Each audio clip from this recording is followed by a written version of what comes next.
ní toán trên côi số bùa tì côi hiện nâng nâng thuộc này hay các mình toán trẻ việc đại và tái trọng đa hai nâng ấy hả luôn mà cha con trọng đa hai ấy mơ tấu rồi tao tiết rồi chương của phật phai trọng đa ơi ấy tao tiết rồi tao back up mà đi thôi rồi nhồi tao tiết này tao nát không nhồi cái đừng mà nhân nó tao đòn đòn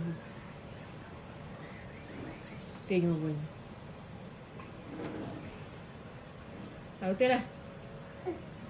nắng mà mấy cân hoa với cơn đỉnh